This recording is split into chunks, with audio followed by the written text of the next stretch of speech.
Educating, informing, serving. Fact TV, keeping government honest.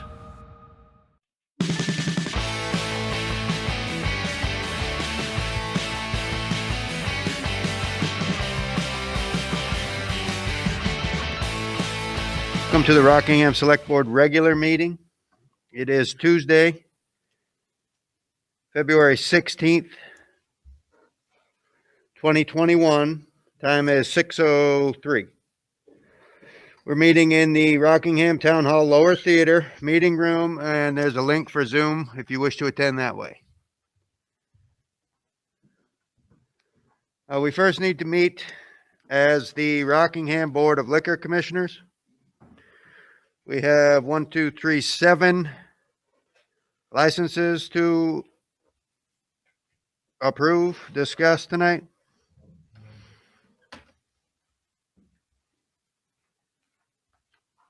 Any questions? Entertain a motion.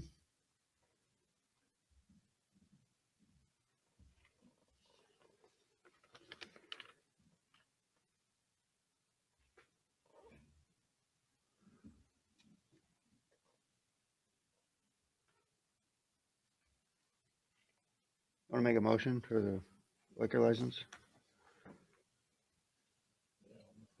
Mr. Chairman, I'll make the motion.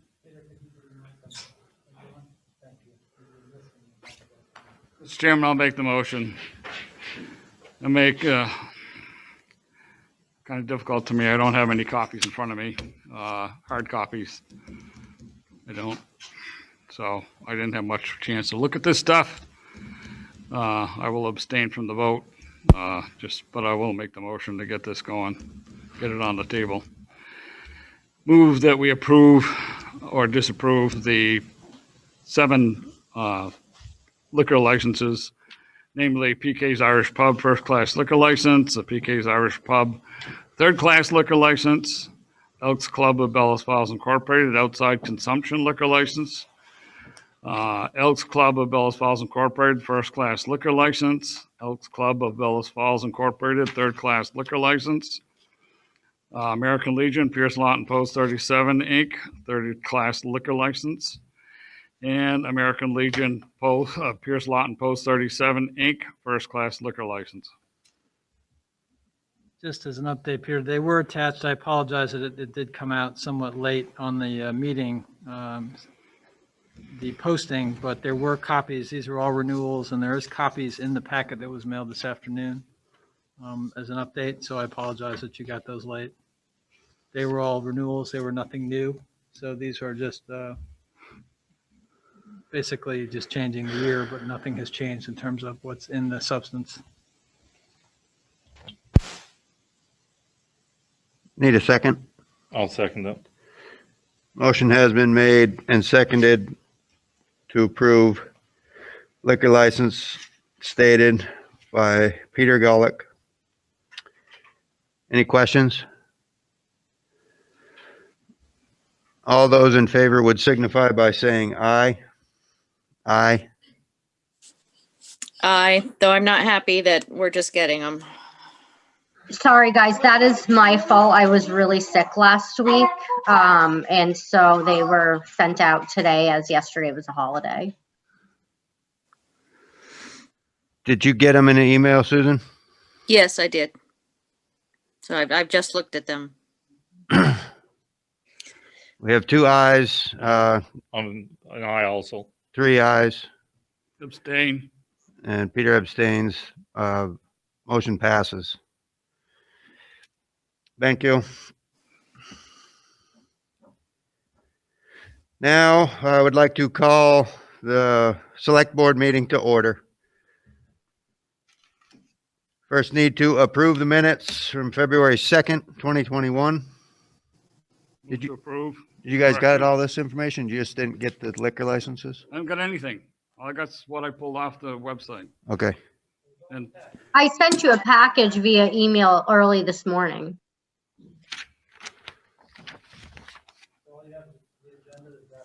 I have an agenda and I printed off the minutes, which I'm gonna do some corrections to. But I'll move to approve with corrections. I'll second it. Motion's been made and seconded to approve the minutes. Discussion, corrections? Okay, on the second, third page, review and approve orders, bills and warrants, it looks like the same person, made and seconded his motion. It says Golick made the motion and seconded by Golick, so I believe I made the motion to approve the order, bills and warrants, and Stefan seconded. That needs to be corrected. And then when you got to your question on the telephone poles, there's a spelling error. First line is POLLS, which is voting polls, and on the second line, it does say polls. The third line, it's polls again. So I don't know whether the computer kicked that stuff in or what, so. Just a spelling change, not a big issue. What was the first one on? Review and approve warrants? Yeah, a second on the orders, bills and warrants. So just the last name? There's no differentiation. Initial, okay. All those in favor signify by saying aye. Aye. Aye. Aye. Approve the minutes. Are there any additions to the agenda for routine administrative matters and or pressing matters that will require ratification at a future meeting?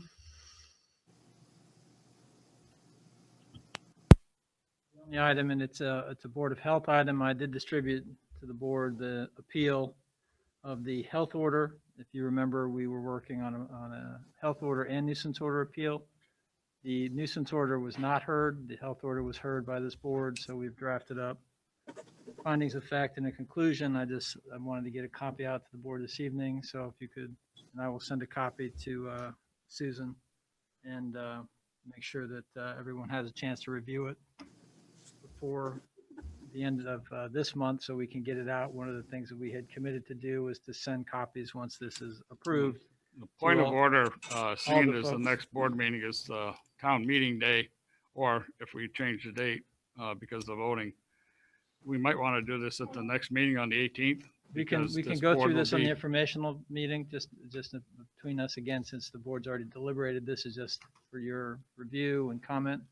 And then at some point, we'll have to submit these. to Okay, get these well, out. let's say the board that did that is not going to be here. Right, So we need to do it before Same board. this Right. board breaks. so When will we do that? Special meeting? Tonight? we can do a Board of Health meeting if you'd like. I could just do it for 15 minutes during the night of the presentation on the informational Yeah. meeting. We could just call Do it. it on the next, I on can Thursday, notice just it, we can before have it the, noticed, and that way, if there's comments or right. any feedback, we'll have it ready for the 18th. Okay. Okay, we will do that. Thank you. Anything else, sir? Any additions to the agenda, Scott? Any more? No, we have the public hearing. I think Pete, I'm not sure who's going to be here from, to walk us through some of the information, Gary, on the BF garage. Is somebody coming online to help, or are you going to lead that?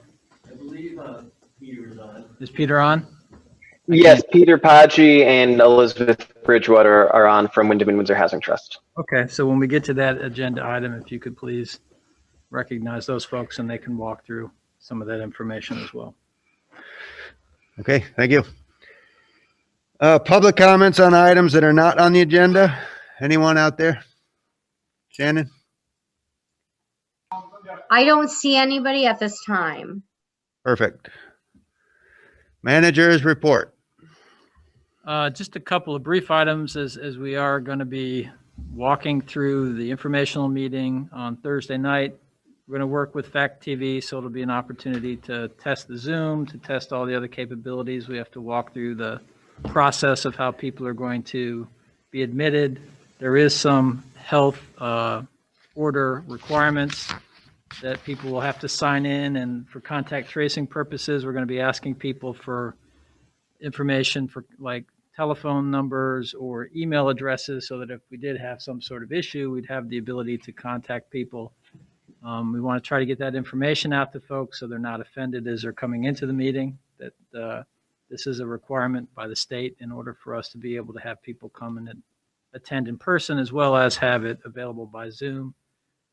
So we will have that Thursday. We will talk about Australian ballot and walk through that process. And then at the meeting, obviously in March, we'll have all of the information that's currently put together in the warning. We'll have the updates on the budget that we had discussed.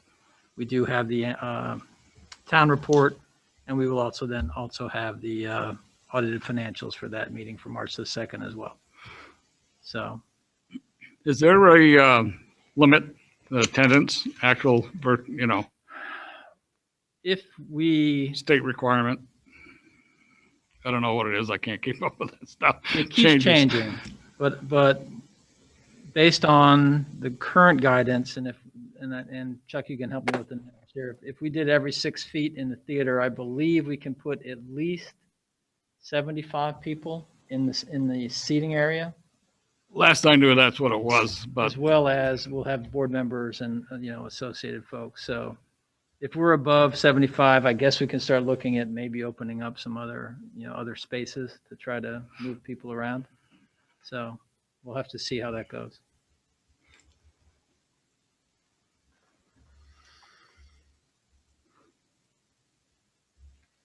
Anything else? No, Okay, thank you. just one. Yes, sir. So this is your last meeting. Chuck, you want to grab a microphone so we can get you, or grab this one over here? It'd be great. Thanks.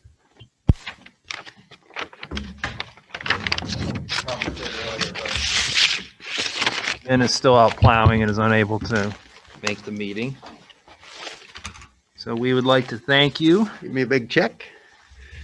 No, and you got to Aw. give back the tablet too, man. But to thank you for your 4 years of service, the staff give you a little gift here. Wow. Thank you. Thank you. gonna make You know- a record, aren't you? Yeah, we appreciated your leadership. You always led from the front. You inspired a lot of us to work that much harder and to give that much more. I think that's all the sappiness I have in me right now. So thank you so much, Gaetano. Thank you. Thank you, Chuck. Shannon, do you have anything to add? No, I want to echo what you just said. We really thank you both for your time, and Gaetano for your last 4 years. Thank you very much. Thank you all. It's just a small part for me being engaged in my community. I'd like to thank Ben Mashur as well. He's texting me now that he's still out working, and it's the next generation, guys like him. And I've been here a long, long time. And what can I do? Sit at home and complain or try to get involved. I'm involved in many other ways, and I'm not going anywhere. I feel like I did my time here, and maybe I'll be back next year. But I enjoyed it. It's a good experience, and the staff here is what keeps everything going. So thank you all very much. And my fellow board members, it's been a pleasure. I've learned a lot, and I've learned everything from my elders my whole life. So I respect generations that came before me. So keep up the good work, and thank you all. I too would like to echo that. I think Gaetano, you brought a lot to this board. Opened a few eyes and probably closed a few others, but that's the way it goes some days in politics. And as we all know from the latest little thing on January 6th, so thank God we didn't have any crowds here, but appreciate your time. Thank you, Peter. I as well, I'll reiterate that. And some words that I heard in the past was it's still applicable today. Half of them hate you and half of them love you. And thank you for your service. Thank you. And we look forward to you to participating in our meetings, Gaetano. Thank you. As I know your voice is always welcome, even if we don't always agree. All right. Thank you, Susan. Thank you, Ben, one more time. Maybe you'll see it. Be in the minutes. We appreciate what you've done as well. And maybe you'll come back when your life's not so busy. He's a very busy guy, firefighter. In the winter time, it's tough to do anything if that's what you do for a living is deal with the weather. So He was texting me as well. Yep, still plowing. He's quite literally very busy It always snows on Tuesdays and Wednesdays. Has anybody ever paid attention to that? Yeah. All the time. All right. Thank you, guys. Here we go. So, item number 1 on the agenda, BF Garage VCDP public hearing. So we do need to open a public hearing for this portion. I'm officially opening the public hearing as follows. Somebody please correct me if this is not correct. The town of Rockingham is considering making application to the state of Vermont for an implementation grant under the Vermont Community Development Program and subgranted to the Wyndham Windsor Housing Trust for the Bellows Falls Garage Project. This hearing is to obtain the views of citizens on community development, to furnish information concerning the amount of funds available and the range of community development activities that may be undertaken under this program, the impact to any historic and archaeological resources that may be affected by the proposed project, and to give affected citizens the opportunity to examine proposed statement of projected use of these funds. Keep going, Gary. Number 2, the proposal is to apply for $292,745 in VCDP funds, which will be used to accomplish the following activities. Construction of 27 new apartments at 115 Rockingham Street. The project involves keeping the original Rockingham Street facade and demolishing/rebuilding the existing structure on the northeast and south faces. As the hearing chair, I will close the public hearing once we have received all available public testimony and then convene the regular meeting. I encourage all hearing participants to participate in these meetings. One thing that's not on here, please identify yourself, and if anyone has ever asked a question, please have an audible response. Don't nod up or down or side to side, as we can't record that for future reference. I'll now open the floor to the presentation and comment on the Vermont Community Development Program Bellows Falls Garage Project. Gaetano, one thing real quick. Everyone on Zoom, if you could please enter your first and last name, your legal name in the chat so we can identify all those who are in attendance, that would be lovely. Thank you. I'll add my name after my remarks. My name is Elizabeth Bridgewater. I'm the Executive Director of the Wyndham and Windsor Housing Trust, and I'm here to speak about the Bellows Falls Garage Project along with my colleague Pete Padgey. Want to thank you for putting us on the agenda. We had expected to share the progress of this project in kind of 2 steps, and we were on the agenda for a previous select board meeting last month, but it was that night that the health hearing went until 9 o'clock at night and the select board meeting was canceled. So we weren't able to provide a kind of general update at that time. So we're here with a general update and a request for your support. We're specifically asking for the board to support our application for funding to the Vermont Community Development Program for an additional $50,000 above what you supported in the past, to help bridge a gap in funding that we've encountered with the project. There are 2 issues that created the funding gap that can be summarized. One is that the concrete walls, floors, ceilings, and columns of the building have deteriorated significantly. The other issue is that the foundation itself, while it's stable enough to handle the weight of the current building, is not capable of handling the weight of the additional improvements without significant improvements to the foundation itself. And so these 2 factors resulted in a $4 million budget gap when we went out for our hard bids. It was a pretty big surprise to us, having procured 2 cost estimates. But during the bidding process, when subcontractors came down and took a closer look at the building, is when some of these issues were revealed. The first thing we did was hire DEW, who's an experienced commercial builder with a lot of experience with projects this size. We took them on as a construction manager to help us step back and see if there was a way that we could bridge this funding gap with changes to our plans. And we spent about 6 weeks on that process, just seeing if there was a way that we could continue forward with the plan to restore and build the project by restoring the building.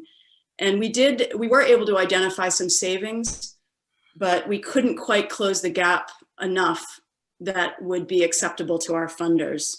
So we turned our attention to the idea of restoring part of the building, and in particular, the historic elements on the front facade of Rockingham Street, and taking down the rest of the building and rebuilding it with a lighter building that the foundation could handle.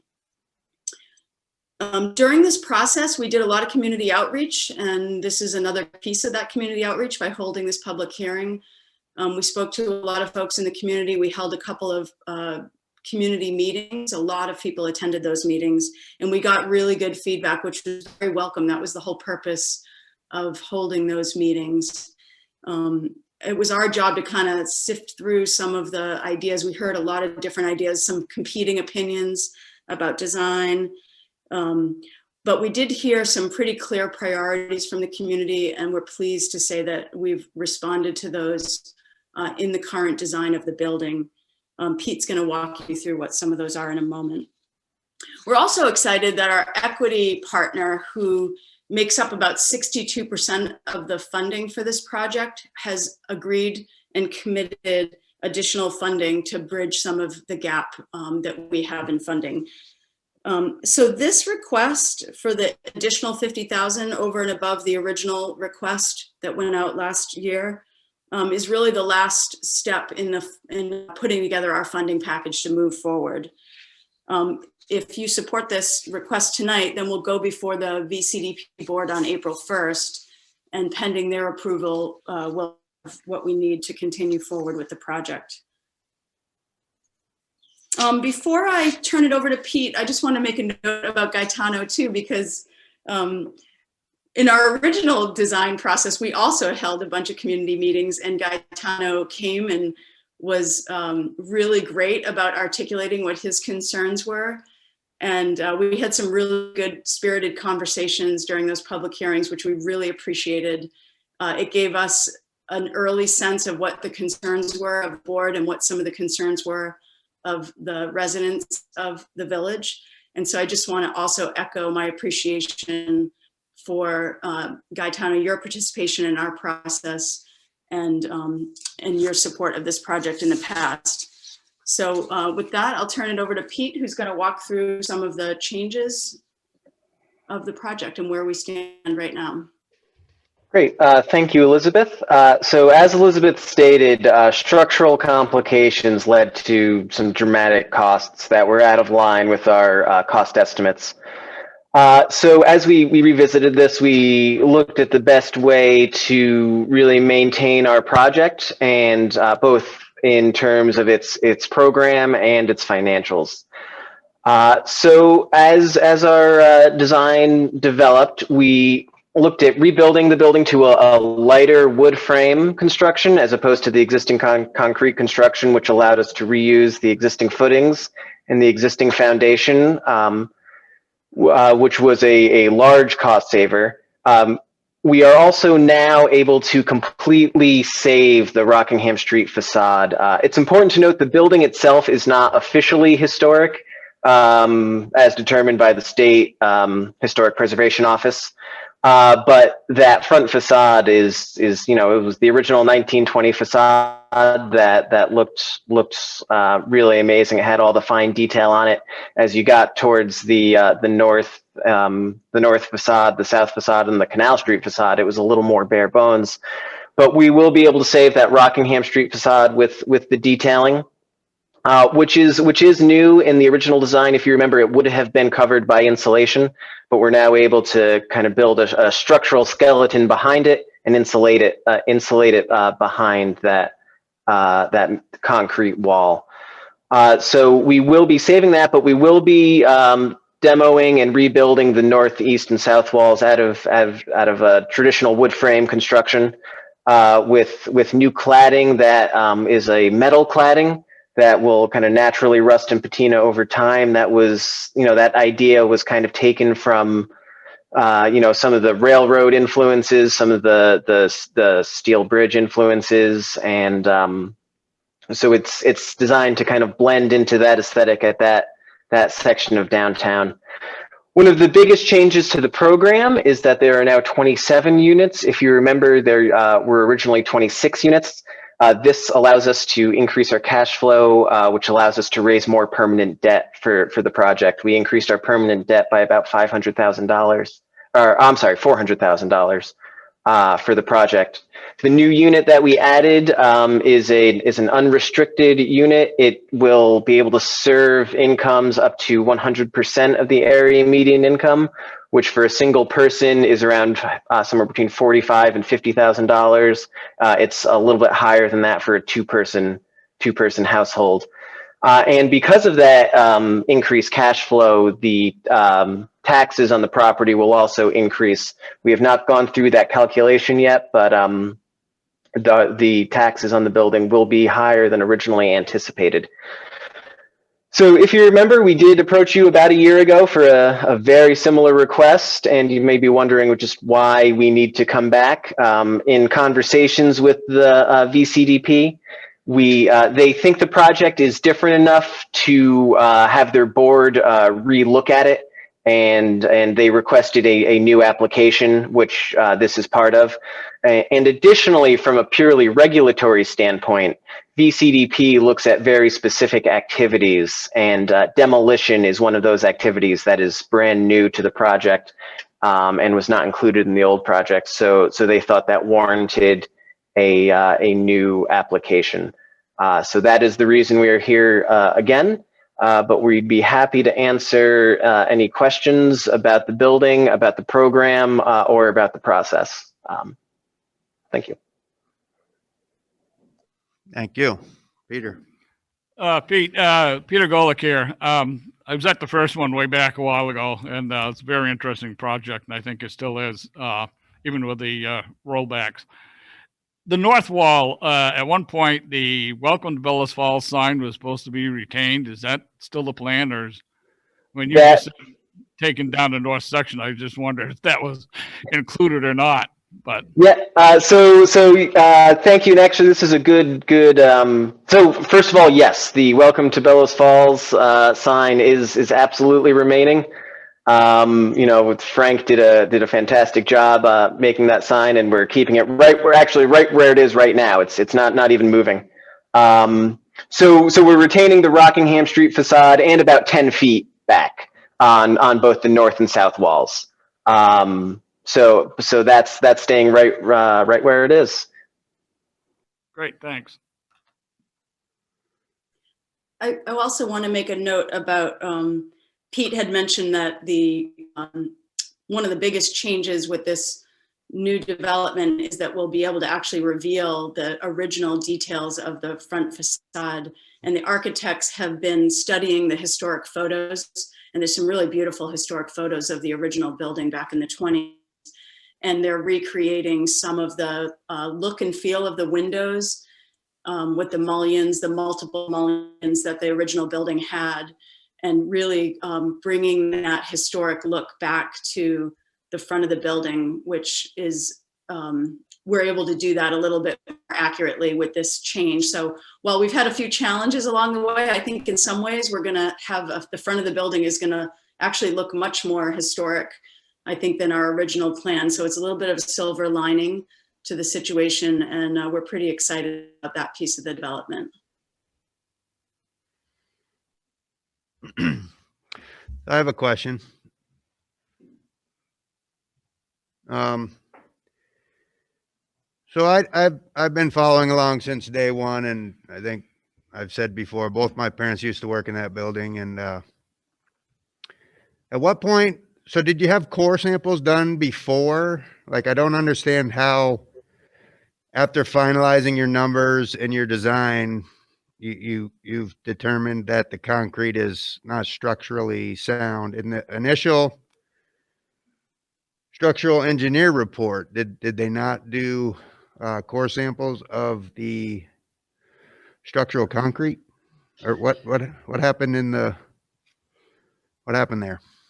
Well, they did take some cores, and they measured the compressive strength of the concrete, and basically what happened is it is possible to save the building. It's just exorbitantly expensive. It was about 100% over the budget, which was surprising because we have a schematic cost estimate done at a certain phase, and normally that's what carries us through our financing, and generally it's pretty accurate. But because this project was so unique, we got more cost estimates along the way, including on our 80% construction drawing set. So that's, was 80% of what was going out to bid, and it was on budget. Basically, and so what happened was that cost estimate just was not accurate. And that's so, we were operating under the assumptions using that cost estimate to guide us in our design. And when our subcontractors came down to look at it and put hard numbers to it that they would feel comfortable bidding, the costs were just got blown out of the water. Interesting. And then I know that a big concern, probably a lot of people watching tonight, if you could just clarify, there will be retail space on ground level. I know that's a big concern for a lot of folks, as we were kind of told we would get that in the beginning, and then there was some concern that was being removed. Yeah, I can speak to that. So as we were redesigning the building, we made way for an additional residential unit, as Pete mentioned, in order to increase the cash flow, which allowed us to bridge some of that budget gap that we talked about. And we had originally planned for a fairly large community space for the residents to share on the upper floor, and that became the additional residence. And so when in our first design review with the community, we imagined that retail space could be used either as retail space as the demand presented itself, or that community space that we had imagined on the 4th floor. And we got some really good feedback in that first meeting about how important it was to have that retail space, have that non-residential space on the 1st floor. And actually the really seminal comment, I think, came from Elijah Zimmer, who said, if you don't have a community space in the building, you're going to lose that flexibility. And I think we heard that loud and clear. So we asked our architects to go back and look at the floor designs and see if they could find space for some shared community space somewhere in the building, so that we can maintain the ability to have that commercial space on the 1st floor. And we have done that. And so we've got it's a smaller community space on the 4th floor, but we've brought that back in our current designs, and that enabled us to make sure that 1st floor street level space was available for commercial use.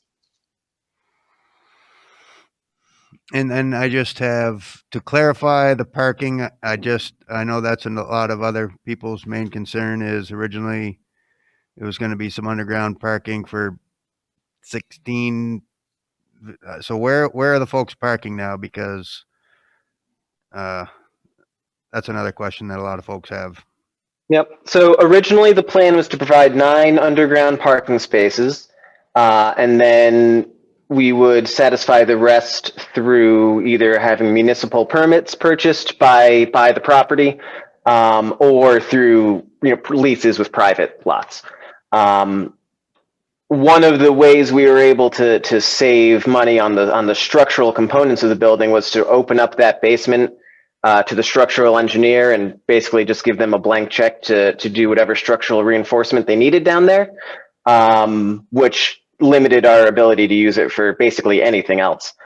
So now we will be providing, we purchased the lot next door, 88 Canal Street, and we'll be providing 12 parking spaces on 88 Canal Street, and then satisfying the rest of the demand through the municipal permit system or through private leases with private lot owners. And then I just saw a thing pop up. I can't read the comments, but someone was asking for a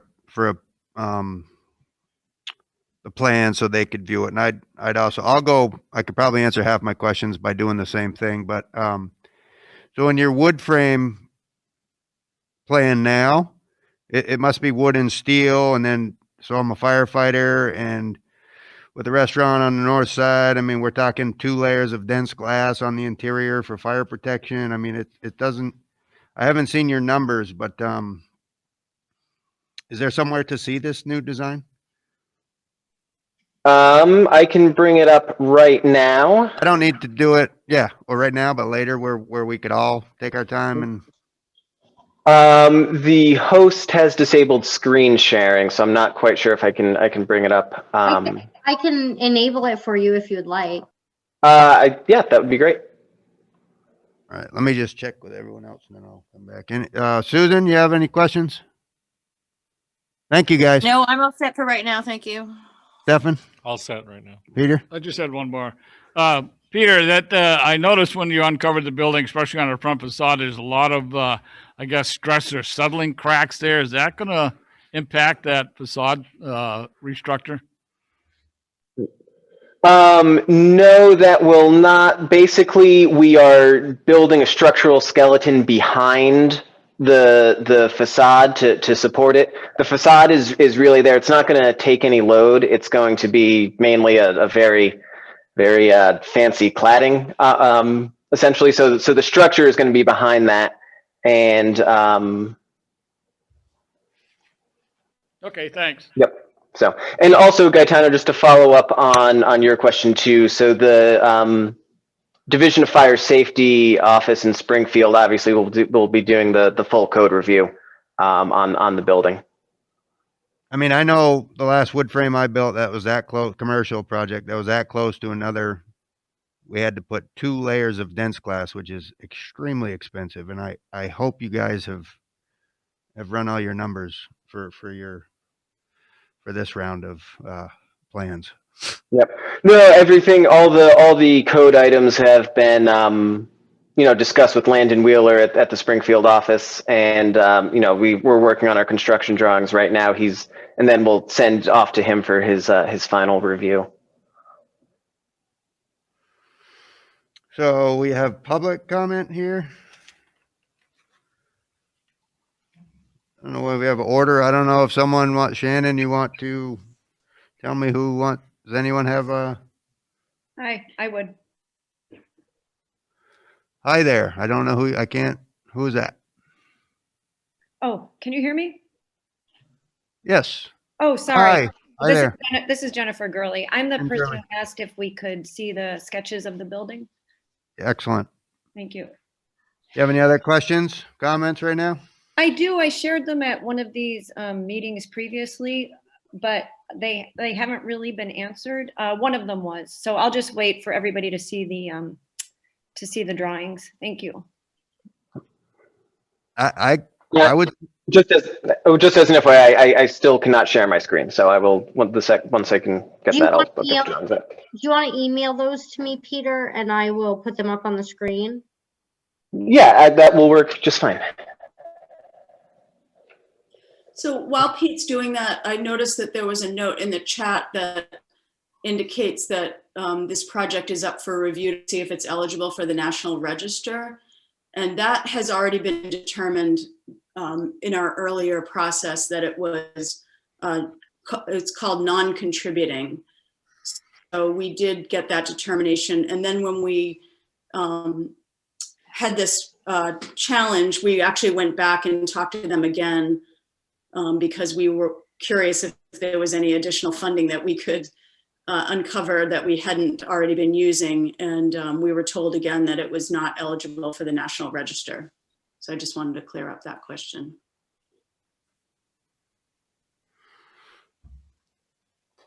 I would suggest, Ms. Gurley, if you have any questions, to ask them here. This is an open meeting of the Rockingham Select Board where taxpayers care a lot about what happens here. It's much different than the meetings they've been having that aren't in a select board meeting. So if you have any questions, I'd be happy to hear them.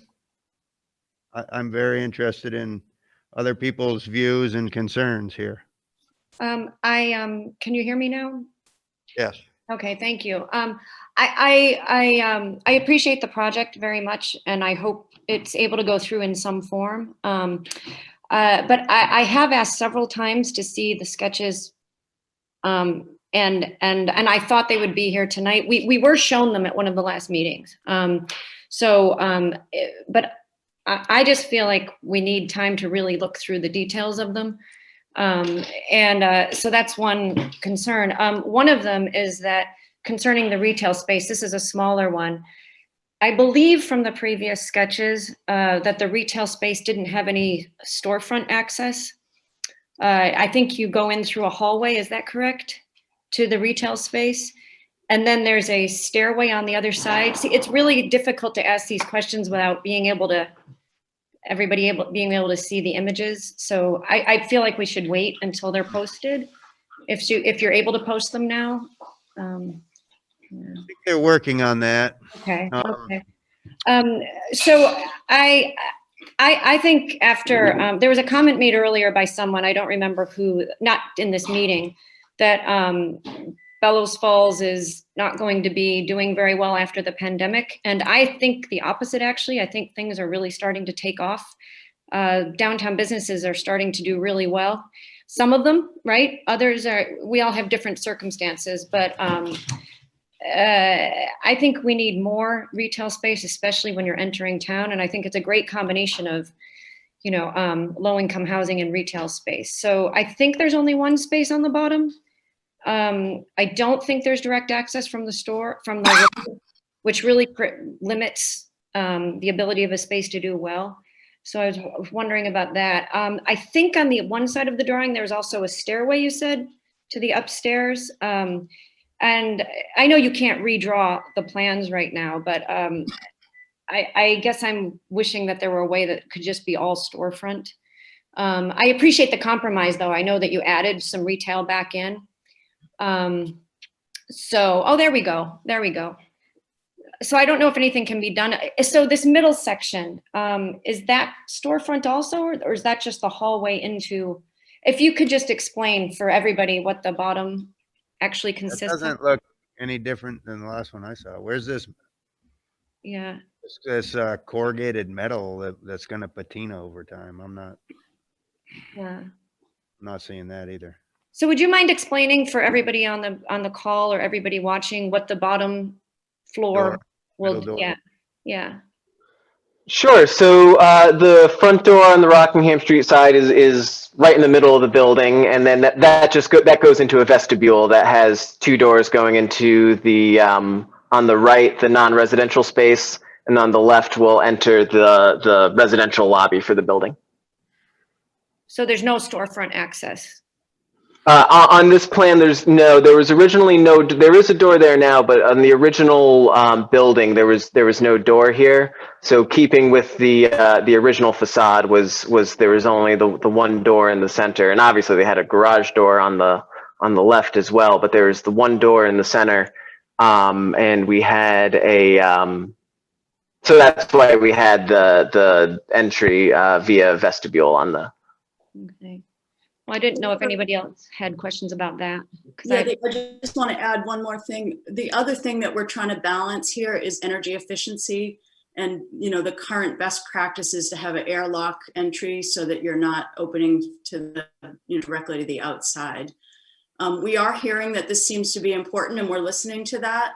But those are the things that we're balancing: the historic character and trying to retain that, the energy efficiency, and then this you know, this feedback that we're getting on the success of whoever's in there. So, but I just wanted to give you a sense of what all these different variables that we're balancing with why why right now it's showing as one door. I don't know if anybody had follow-up questions on that. I don't want to dominate here. I have several questions, so I just really want to make sure I don't cut off other people. No, does anyone else? I can't tell if anyone else has a question or comment. Yeah, I think that this is Pat. Can you Right, see? Pat? The way it's designed now, there's a bit of symmetry there where the door is right in the center underneath the name Bellows Falls Garage. So that makes it look really attractive. It would make it difficult depending upon whatever window sign the people had. And the other thing that would be difficult for a retailer would be to have any other signage, like we have Village Square Booksellers above our store. So they would be confined to doing something in the window itself as far as identifying what type of business is in there. But that's what it looks like to me. So exterior signage would be in the purview of the Development Review Board. That whoever would be, renting the space would need their zoning permit, and exterior signage would be in the DRB's purview to either approve or not approve. Well, I would think that because of the way the thing is designed, they would have to confine their signage to something in their window itself. It just wouldn't work. You can't put a sign adjacent to the right of where Bellows Falls Garage is, where most of the other businesses have their signs. But that's not a problem. It's just something that I wanted to mention, because you want it to look symmetrical if the door remains the way it is.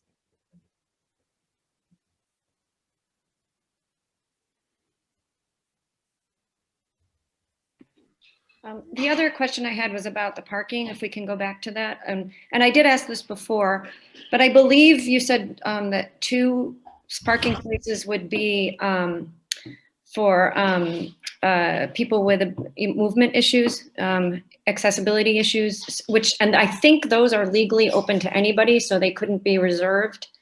They couldn't be assigned to someone in the building. I'm not sure if that's correct. If that's correct, then there are 10 parking places for 27 units.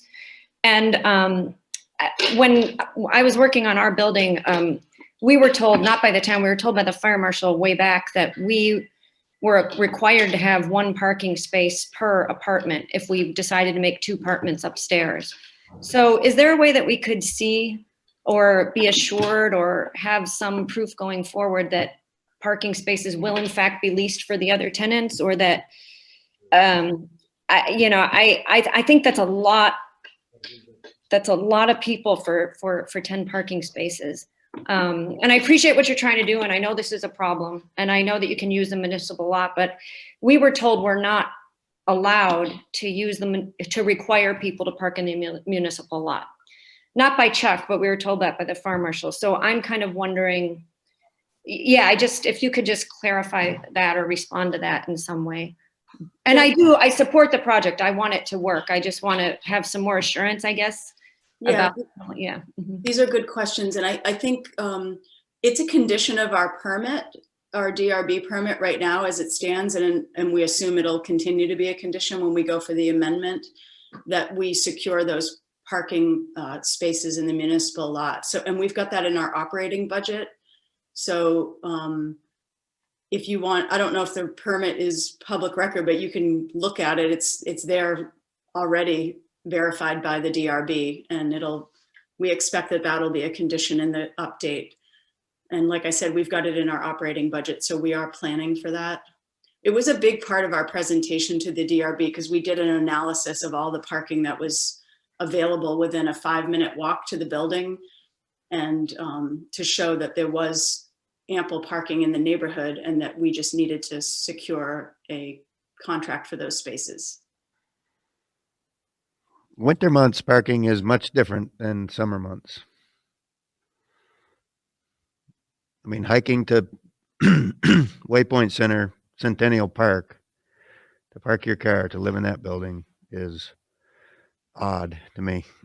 I would not rent a building that I had to walk that far. That's my opinion. Yes, hi, Barbara.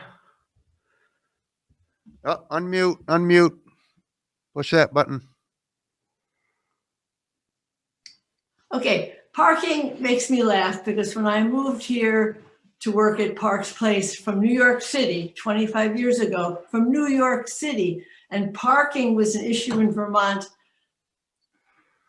Parking in This isn't New York City. No. New Parking York, affected my business when I ran a business in this village. that's right. So parking was Bellows always a big Falls. issue in New York City, but parking is an issue here, which it took me a while to figure out. I think that one of the things that's very important about this is that when there's moderate income or low income housing available in a downtown, not everyone might want to have a car. So I think that we can assume that everyone middle class wants to have a car, but I think some of the value in living in a village is being able to walk everywhere. Enough said. I think in a perfect world, that's a great concept, but Bellows Falls is perfect. you just use the term low income. I was told these aren't low income houses. I said moderate. I said moderate. Okay. So it was originally working folk, right? Probably someone that works needs a vehicle. That's true. You're absolutely right. The only plus you got is that you still got transit. I mean, you got CRT or the mover now that comes through. And I notice a lot of people are using that quite a bit now, especially to go over to like Shaw's and whatever. So they are getting around. There is an alternative. So those that don't. And I can remember back when the CRT ran, they used to take people to Brattleboro. When I drove school bus at 4 or 5 o'clock in the morning to start the route, you'd see them stopping down at the old Sunoco station, which is now the credit union, and picking up people down there. So there is an alternative transportation that they can use. Could I say something? Yeah. So, I understand that some people choose not to have cars. I don't know that we're talking about that population with everybody who's living in this building. So someone who went without a car for many years, not by choice, which is me, it's especially, and I lived in a cold climate when I didn't have a car. It's very difficult in the winter getting around, and the public transportation here is not very good. It's very limited, I think. We are a car state. We're a car driving state, and it's a luxury to be able to choose not to have one, but it's tough, you know? So if we're assuming that most people in that building won't have cars, all right. But I just, and sure, parking problems. I just want to make sure that, you know, we're taking these things into consideration. So thank you. Mr. Chairman? Yes, sir. Going over this resolution for the VC DP Grant Application Authority, the town of Rockingham is the applicant for this funding. Yes. So basically, I have several questions. Are we operating or acting as the conduit, basically an endorsement? Or what is the financial responsibility from the town of Rockingham? And then I have a follow-up question to that also. Yeah, so the financial, oh, Gary, you're going to take that?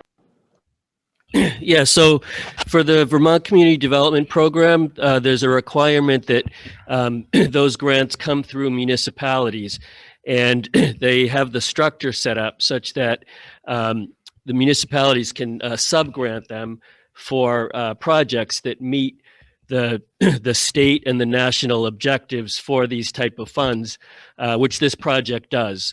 So we are saying that the grant is Rockingham's, so we are responsible for the funds, but we have a subcontract with Wyndham Windsor Housing Trust, which passes along every requirement that we have in our contract with the state the town of Rockingham has in a contract with Wyndham Windsor Housing Trust. They're called pass-through requirements, second tier. Right. Familiar with that.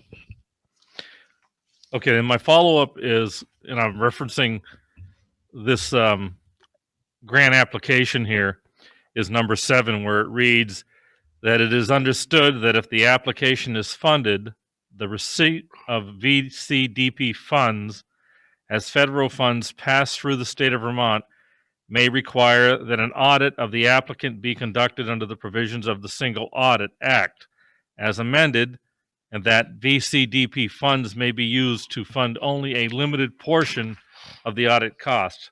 My question would be,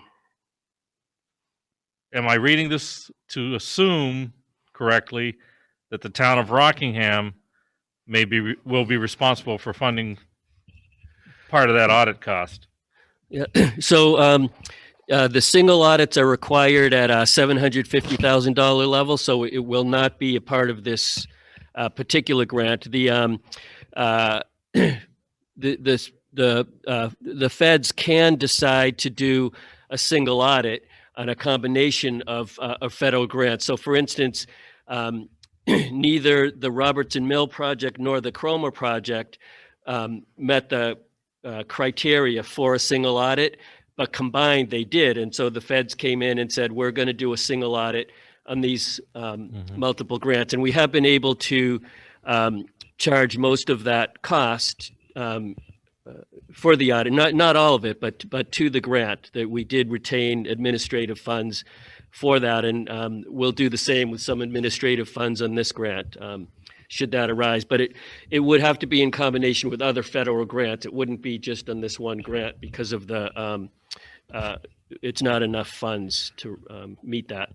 Okay, so, but it is conceivable, the way this reads, that we could be, I don't want to, for lack of a better term, on the hook for a responsibility financially for an audit or part of an audit. Yes, that's always true. And it would be a single audit of this program, the Vermont Community Development Program, not this Bellows Falls Garage project. Okay. Yes. And also, just to expand on that, we have $10,000 in our budget for grant administration. That is essentially what the town uses for grant administration.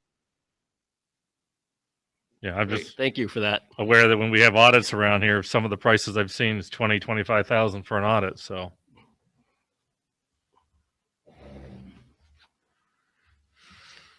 So the answer was, we believe we won't. It won't. No, so the wouldn't answer, qualify as an audit, but it might. the answer is the program could be audited. It's not necessarily this grant does not reach the level of requiring an audit, and the single audits generally run $2,000 to $3,000, and they would be covered some by the administrative funds in the grant, but also Peter just indicated that they have administrative funds for the town to use in this case. So we would not be taking this out of taxpayer money. okay. All set for now, Mr. Chairman. So does anyone else have any questions? Like, I think we could discuss this project for a long time, but we're basically here tonight to discuss the grant application and get input from the select board in that discussion. Is there any other public burning desires for comment? One burning desire.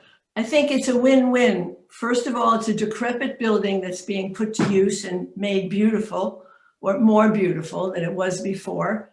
The tax base of the town goes up. We expand the housing, which we have a need for in our town, and we add retail. I'm very pleased that the select board is interested and that the Wyndham Windsor Housing Trust is bringing this to Bellows Falls. Tax base in the sense when it gets reevaluated, where's the tax base go up? When it's completed. When it's completed and reassessed in 10 years for the tax roll, the value of the building?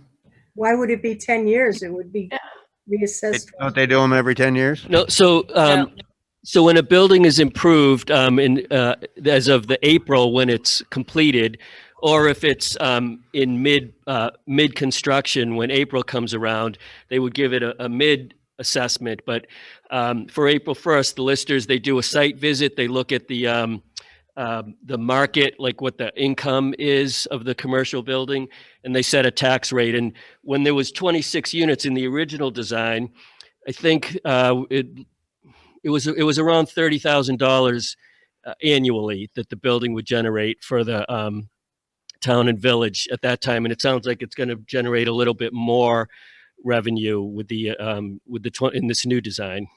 $30,000. That's correct, Gary. Yeah, taxes on the building were about 30,000, and when it was 26, so it'll be a little bit higher now. Of course, then you'd have water and sewer also. And emergency services, which Well, the cost of. Anyways, someone else had something. Barbara. Yeah, Gaetano, I just wanted to say on behalf of BIFTA that we appreciate the hard work that's been going on, and I am concerned about the parking situation on behalf of the Wyndham Hotel, because we also would have to use the municipal parking for whatever upstairs development we do. And if the fire marshal from the state is not agreeing to that, that's going to be a major problem as we look forward to doing something with upstairs. But the business community is looking forward to having some more residents in living in right in the downtown. Thank you. Yep, thank you. Okay, thanks everyone. And so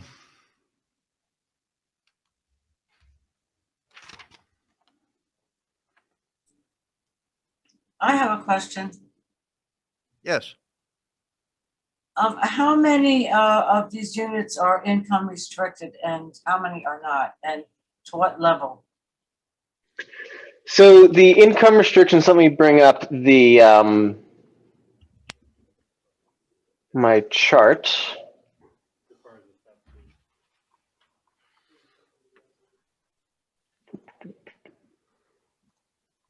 we have to vote on the resolution. Basically, so while I'm bringing this up, there are income restrictions on all of the units. However, some of them are it ranges from around what's called 30% of the area median income up to 120% of the area median income. So for 120% of the area median income, which 6 units are restricted to, for a family of 3, that's around $79,000. For a family of 1, it's around $60,000. The majority of the other units are restricted to either 50 or 60% of the area median income, which for a single person, 60% of the area median income is around $35,000, I believe. Okay, so could you run that by one more time? How many units are in the first category and how many in the second? There are 6. Let me bring this up to double check. I might be one off. Yes, I was, and this was the unit we added. So there are 7 units that are restricted to 120% of the area median income. We didn't hear Peter. It broke What's up that? after. It broke up after 7. We lost you after 7 units. What was the number following? Sorry. 7 units are restricted to 120% of the area median income, which translates for a single person around $60,000. And then for the other. family? Yep. And then for the remainder 20, they are restricted between, it varies, but some are at 50% of the area median income and some are at 60%. 60% is around $35,000 and 50%, I believe, is around $30,000. Okay, now in the 2 units, said. I know parking. 60,000 for a single, and how much for a family?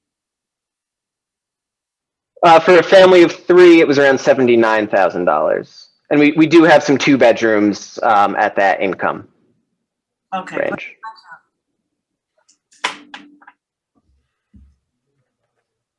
All right, we're having some technical difficulties on everyone's part. So anyone else, Bonnie, we couldn't hear your last statement. If you had one more burning desire, did you get the information you were Yeah, asking? Gaetano, all I said was thank you. Okay, great. Anyone else? Last call. Okay, so comments, this hearing has been exhausted. Public hearing on the Vermont Community Development Program Bellows Falls Garage Project is formally closed. That concludes the public hearing, and we will continue with our regular select board meeting. And I would say at this time we need to, You have a resolution we gotta do anything with? Yes. if you well, I would- think we'll do that in the select board meeting or in that hearing. Yeah, it was in here, that's So why. here we are in the select board meeting now. We would need to discuss and vote, entertain a motion on that resolution. Mr. Chairman, I'll go ahead and make the motion that the Rockingham Select Board support the grant application, reference the resolution for the Vermont Community Development Program grant applicants as presented here tonight after this public hearing. I'll second. Peter beat you to it. We have, motion's been made and seconded. Any more discussion? Let me see that. All those in favor would signify by saying aye. Aye. Aye. Aye. Aye. I support the town. Okay, so, motion passes. For the grant, VCDP grant application. Thank you all. Thank you, Gary. Thank you so much for your support, and thank you to the public for coming and sharing additional comments and questions. And is there, how can people attend further meetings and keep up to date with this project? I know there was, yeah. Our next meeting is going to actually be before the Development Review Board, and so that's another opportunity for public comment. Okay.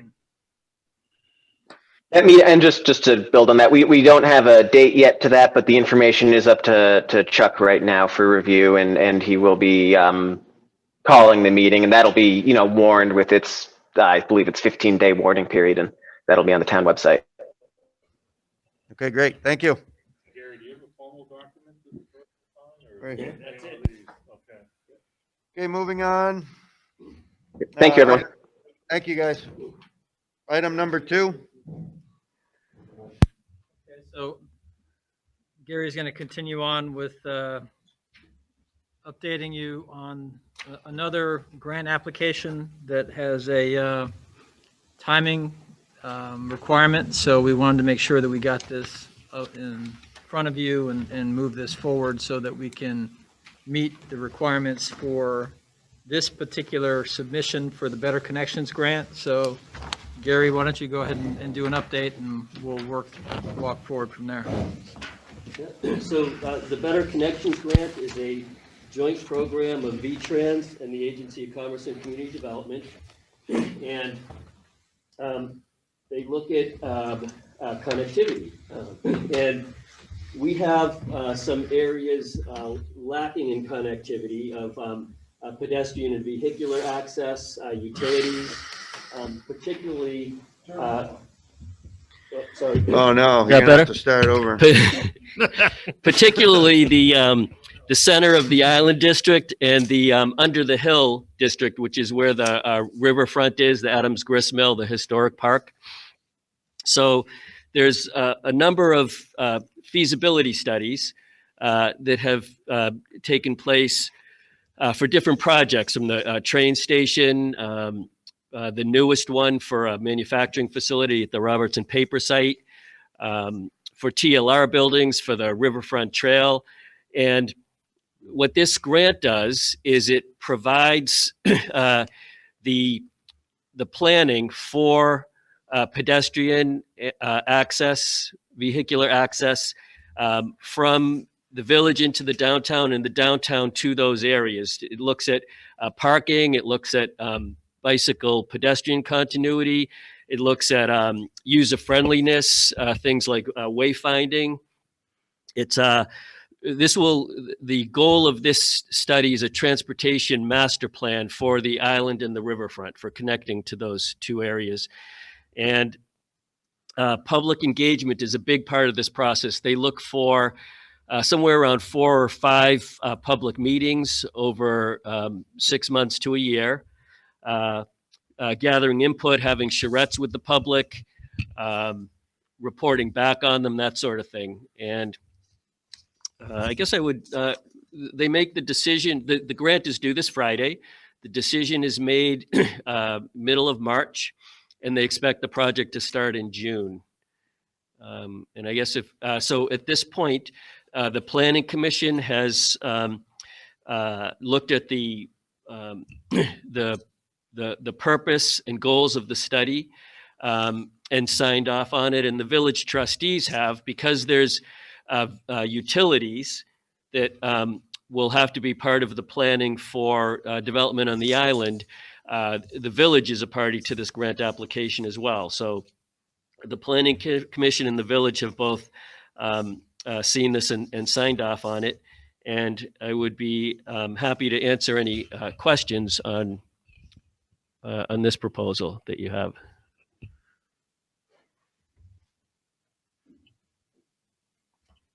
I don't have any questions. Do you have any questions? So Questions?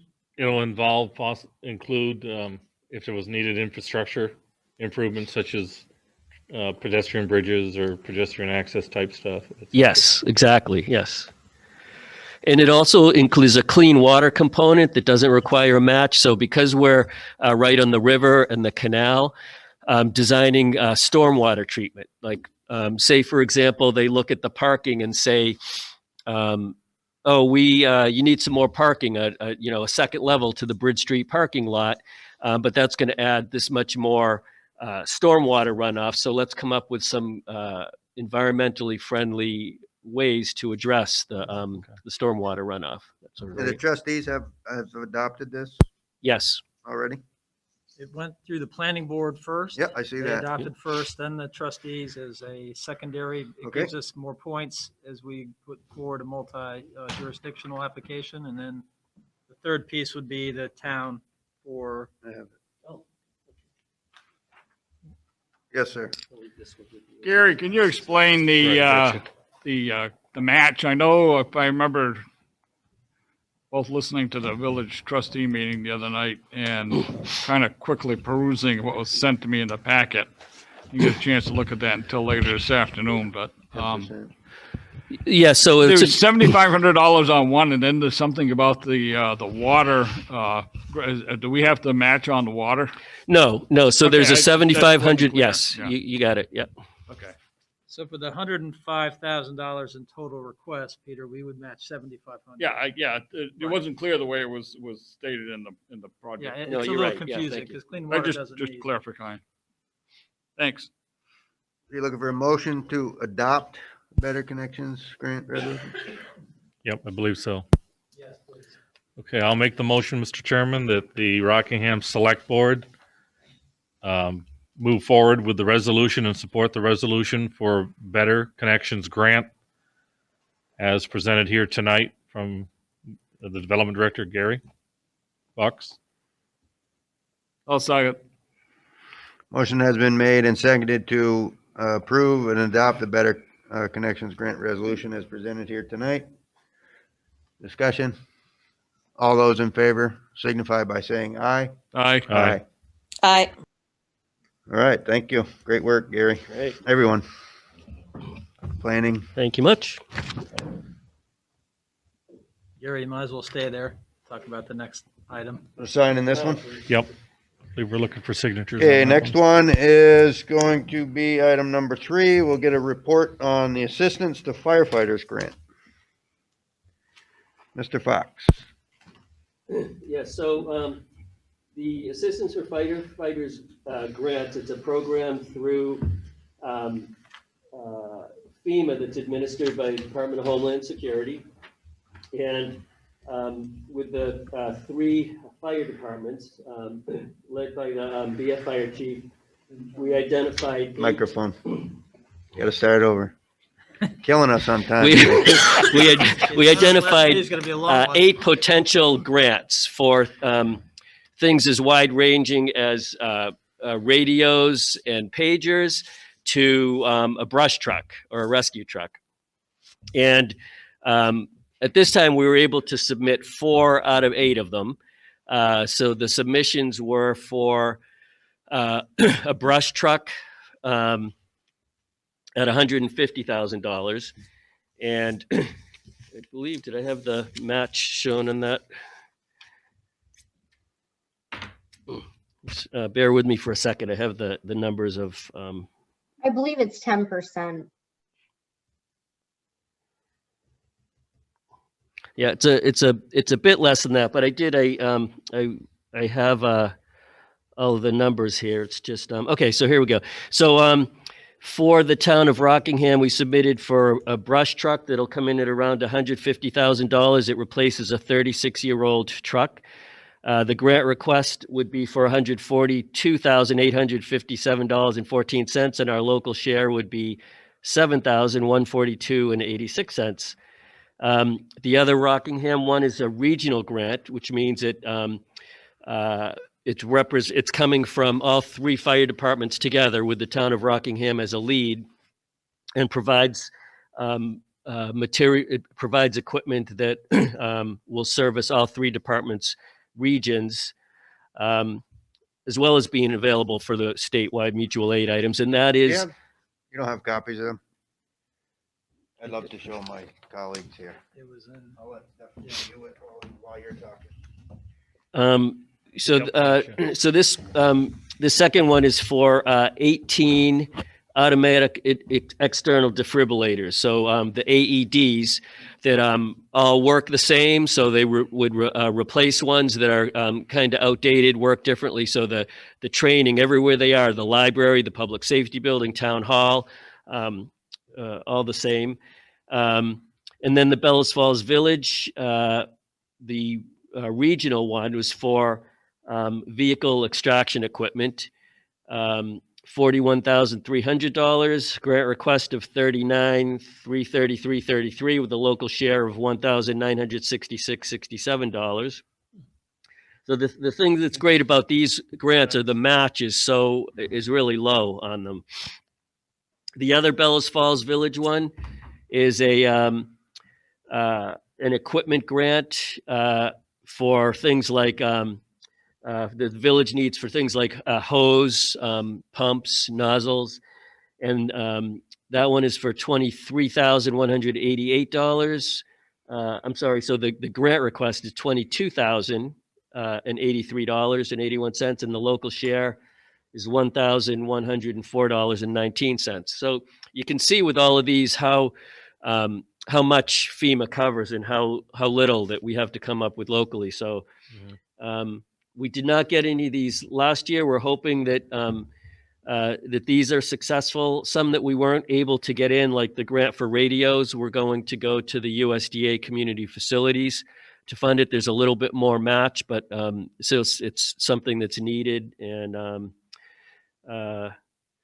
a learning experience for this grant. I think we'll do better with them each year as we go along, but pretty decent that we're able to get 4 of them submitted, and we hope they're competitive. You know, we spent some time looking at the narratives and the case we were making, and we'll see how it goes.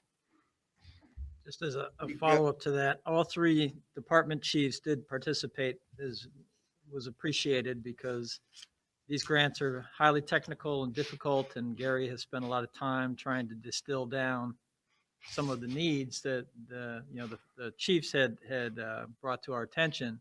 So I appreciate Sean's efforts at coordinating the other chiefs, working with us and getting the information that we needed. And now we're at a point where hopefully we have a solid opportunity here to really maximize some federal participation in our fire safety for all three organizations. So it takes a little bit of work, a lot of coordination, a lot of effort. Hopefully we'll be successful.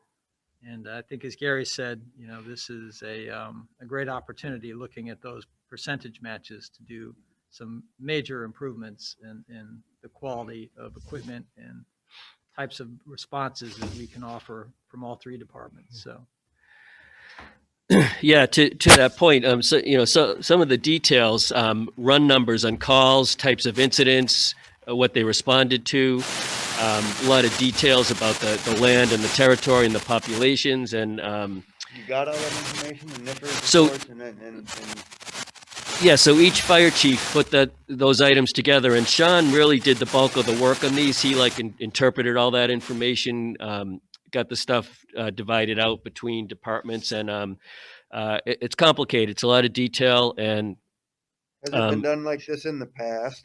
So kind of like a regional, you know, we're all in the town of Rockingham, but I feel like we've always separated grant applications. Sean and I submitted these last year, the I same mean, one. before that, but like years past, I felt like it was always separate, if any, would get submitted for the town of Rockingham. It seems like we're moving forward well with good. You know, we're doing it as one, so you're getting the call reports for the town of Rockingham from your three different departments. We're submitting grants. We're getting the information from all three chiefs. Seems like very much in the right direction to increasing our chances year after year to get the equipment. yeah, exactly. It was a great coordinated effort with Sean and Shannon too. I mean, Yes. these pieces, the details with the feds and their computer programs and assurances. I mean, we were back and forth between the fire chiefs and Shannon and Sean and Excellent. Yep. Now, just to clarify, each entity, Rockingham, Bells Falls, and Saxon River, are liable for their own contribution, correct? Or is it all coming out of our town pocket? Well, it depends on the particular grant. We set aside match funds in the town budget this year. Some of the departments, like Saxon's River, has reserves set aside for capital for these. But there's also like some items, like a fit tester, would be used by all three departments. So Yeah, I get that, but my concern is that, like, does this get get back to I know Sean's on top of it, so that's not a problem, but I'm sure Kevin is. I'm wondering how the trustees in Saxon River are aware that they may have to kick in some, and if are they budgeted for it? I'm not sure if that's been translated down the line to them, or whether they just assume that because the town's applying, the town's going to kick in the money. Well, they didn't make any assumptions. It was Sean's leadership pulling in Kevin and Art to go for these, and when we were doing the financials, Saxon's River does have 20-something thousand in capital reserves that's listed right in their annual report for the purposes of replacing Okay, equipment. no, I was just wondering, so it's just that, Yeah. So I was just answering. Yeah. Yeah, I no, think- and I think it's about time this happened this way, but such is the way it is. Like Gaetano said, it's been a fight all along. Anything, Susan? Stefan? Nope, I'm all set. Thank you. Yep. right. Thanks to everyone who put the work into it. Yes. Yeah, I'm gonna say the same thing. I think Chief McGinnis was down here Friday night, running the midnight oil. I thought his truck had broke down. It was still here late at night, and Shannon as well. And she said she was sick last week, and the work she does, and the work Gary does, and Chief McGinnis and the other two chiefs to all get this together is very important. And great job to everyone. Thank you. And Mr. Pickup as well. Everyone involved. Thank you. Thanks, Gaetano. Thanks, Gary. Yeah, good team, and I think we'll get better each year Excellent. with it too. It's not riveting work, but it's You guys are getting better and it's important. I can't imagine. Good job. Thank you. So that was it, your report. All right, here we are, number 4, item number 4. Town meeting discussion. So Thursday, we'll have our information session and we'll test run, I think, some of the concerns that we all have about trying to control with all the health requirements, how we're going to control access with the contact tracing requirements. We've developed a form for that. How we're going to allocate space in the Opera House so that we have enough room to spread out, making sure that Fact TV, we're going to work with them to make sure that we can record properly, that we have all the proper cameras and microphones available, as well as just sort of a run through on the process involved with Australian ballot and some of the other procedural issues that might arise as we work through the town meeting process for that evening back to March. So that's really where we are. We do have a copy of the town report that has been delivered. The auditors, Shannon and I are talking to them tomorrow. We're hoping that they're almost done with their audit and drafts of the management letter so we can get that material finalized and get that into the town report. And then we're also working on the handouts that we had discussed. So we'll have some budget information and some other information on financials and graphs and some of the other types of handouts that people have found useful, as opposed to trying to leaf through the town report to get some of that information. So that's just a rough sort of overview of how this is going to move forward. We're certainly open to any suggestions or questions or concerns that anybody might have. What's the plan for getting out the town report to the public? Do we have one? The same as the audit? According to statute, the audit's supposed to be out 10 days in advance of the town meeting. And if requested, it's supposed to be mailed. Somebody wants one. It's kind of like the same process that people have been doing, requesting absentee ballots as well. So we'll follow whatever the requirements are of the law. So we're tied against the timelines, but we're hopeful that we'll have all that ready and published and available. If people do request, we can make an effort to get that to them with a 10-day window.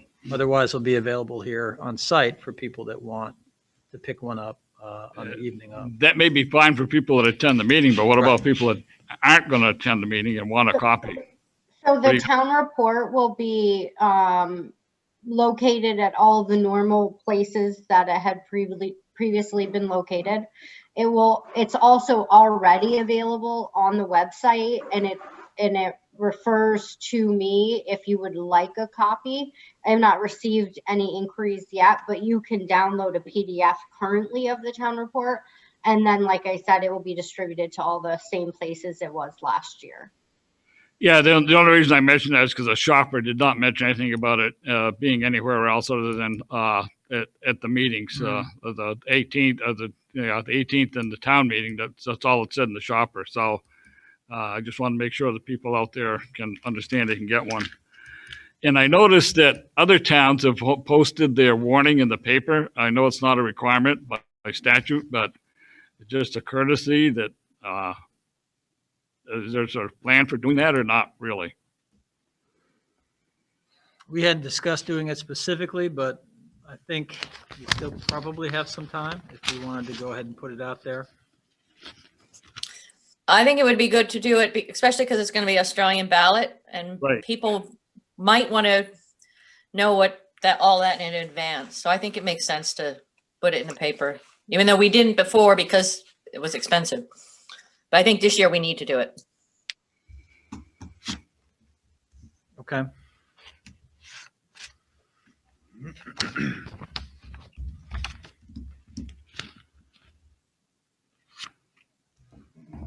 I have nothing. Anything else for now? I'll pick up a little more on Thursday. Stefan, okay, next we have financials.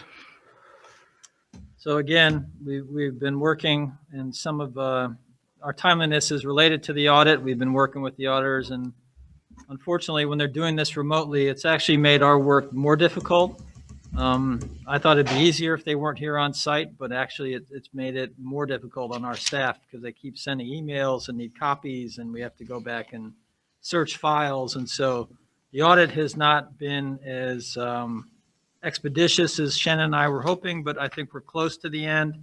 So we did get the financials run and distributed this afternoon, so I will apologize for the tardiness of that. I think, Shannon, is there anything you want to just highlight real quick, or any particular items that you wanted to discuss? Sure. So we anticipate that revenue will come in over budget and expenses under. Huge shout out to Andy, as he has kept the highway personnel budget dramatically under budget. But good news all around, and we will give you more details as we have them, but there's nothing currently of concern to me. I think the one thing we're paying close attention to, and I think it's a concern for the board, is the revenue impact of not having the Opera House open for public events. It's very limited right now. The flip side of that is obviously our expenses on overhead are also somewhat limited. But as we go into March and then into the spring, we're going to get serious about lease for reopening and possibly having, a full set of programming for later in the fall and through the year. So we'll have to have a conversation as to how that's going to go and how we see that impacting the budget. Shannon and I have been keeping track of the waste recycling center, solid waste, to see where we are. We're trending a little higher on expenses as we had discussed previously because we've added a person, but we were also trending higher on our reimbursements, on our revenues.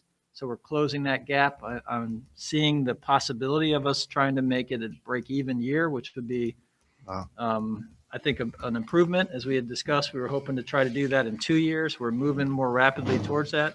Excellent. I give a lot of credit to the guys that are working.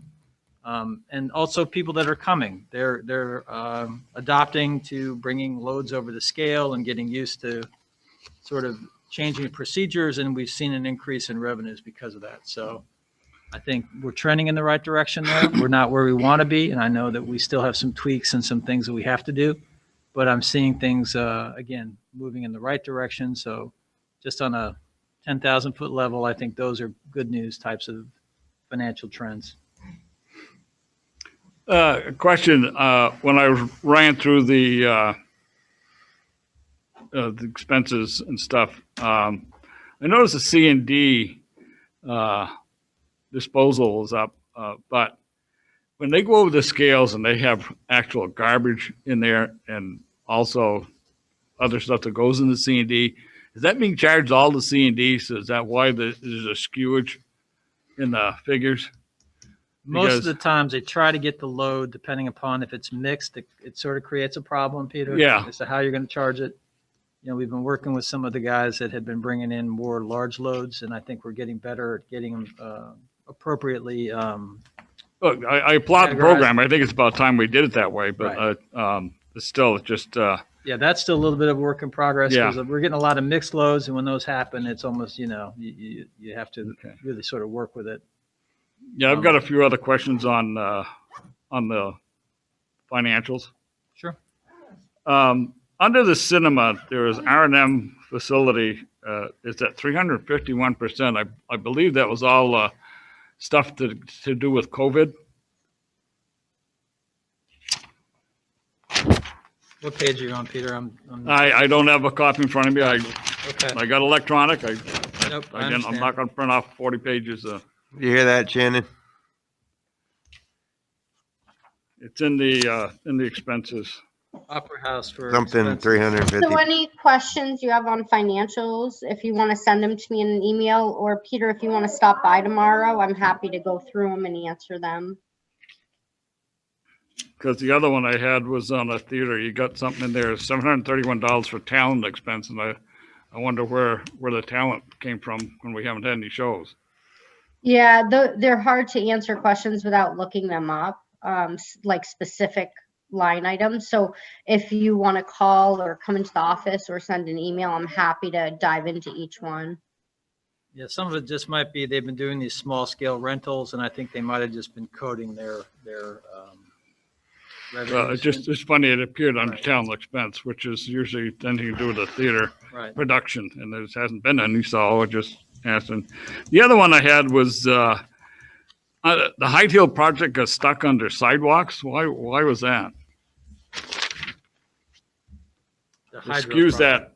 that, all out of proportion. Hyde Hill? The budget number. Oh, you mean Hyde Hill? Yeah, the Hyde Hill project is under 136,000 or something like that. That's going in there. I don't know why it got stuck in there.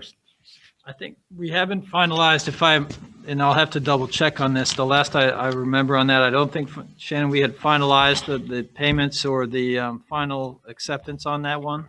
So I think it's would, just being held. like Shannon said twice, Right. she needs a minute to answer these questions, so. So I think we haven't finalized that project specifically. So I think that's just a holding for that. And then eventually that'll be replaced with, I believe that was a debt project, if I'm not mistaken, Shannon. Yeah, I could answer, but to be 100% accurate, I'd rather respond once I've had an opportunity to look it up. Any questions, Susan? Yeah, I just had a question on how did our taxes come in? Because this was the quarter we were thinking maybe it would start hitting people. We have not seen any decrease in taxes, and we had a really good turnout, but I will for sure, once Pam closes the period, I will send the select board an update. Great. Right, thank you. We do not see any trend currently where we're further delinquent than we have been in previous periods. Okay, great. Possible to get a hard copy of that financial report? Yes. Any questions, Stefan? We're good. All right. Thank you, Shannon and Scott, and everyone for their work this evening. We need to review agenda items for the next meeting of March 2nd. Pretty clear, couple items on there. Well, there shouldn't be too much. It's just an organizational meeting unless there's something urgent. So it might be the 16th. I'll probably have one item on there for the new board is we're working on a grant for possibly putting a new building. We have the wooden building at the recycling center, and there's the possibility of getting a metal Butler building so we can appropriately do our food scraps and also possibly do the urine recycling and the tires all in the one site, because the wooden building's in pretty tough shape. It's not going to survive too many more Vermont winters. So that's something that we were going to try to bring back. I think that application is due right after that meeting. I think it's due like the second week of March. So we're And still working the on it. tax impact, we're taking that in consideration from Westminster, our lovely neighbors. Tax impact in terms of the improvement? Yep. Oh, I'm They're sure gonna they'll hit us want to for talk. that. I'm sure they'll want to talk to Guaranteed. me after we're. The same size building, they should. Doesn't make a difference. They'll catch you because it's an improvement from that Yeah. old wooden building. That's It'll ridiculous. double the cost. You watch. Guaranteed. I'm sure Well, we'll, then you'll we'll have have a to go- conversation as neighbors. I'm sure we could work But something out. whatever. Go through that. I'm just bringing it up. Point No, of I reference. understand. All right. Anything else? Organizational, that's a good item Yeah, for you guys. the organizational meeting, speaking of that, don't we do, Sue, don't we do also some appointments, minor appointments? Do we do about half a dozen of them, I think? We do. The ones that are mandated by state, we tend to do at that meeting. Yeah. Yeah, somebody probably ought to look at the previous meeting agenda and see which ones we do appoint. And the other question is if it's going to be, is a vote going to be delayed or vote count going to be delayed because of, well, the absentees are usually pretty quickly, so it shouldn't be delayed. They run the absentees as they get them. So I don't think it should be a problem doing it our normal time, which is 7, correct? I wouldn't think so. No. Yeah. I would think it'd be okay. Yeah, Kathleen, I Or checked. 7:30, whatever we do it. Yeah, I checked with Kathleen this morning when I picked up my absentee ballots. She said that she has the totals by 7 o'clock or 7:01 after polls close. But someone of authority has to bring them here. She said before Ron Lake used to do it, bring it in here. So I don't know whether one of the BCA or the Bemis. one of the officials will bring it down. Like Apollo Bohosky's done it in the past because he's been there. I don't know. Just so we can be prepared for it. Okay. So we have the next, need to review items for the next joint board meeting, which I think we have a date for that now, I think we right? said March 30th. March 30th, we have So- Wyndham Windsor Housing Trust update on there. Yes. Then there'll be a couple other items that we'll be adding. Probably the automatic car thing. We'll be talking a little bit about the automatic vehicles. I don't see any orders, bills, and warrants. No, we did not have any for that for this. Other business, Susan. Uh-oh, Nope, I'm okay for right now. Thank you. better push, no, your computer's gonna restart. Stefan, other business. We're good at this time. Peter, Nope. nothing for me. Once again, thank everyone. That's about it. No executive session. Entertain a motion to adjourn. So moved. Seconded. All those in favor say aye. Aye. Aye. Thank you. Good night.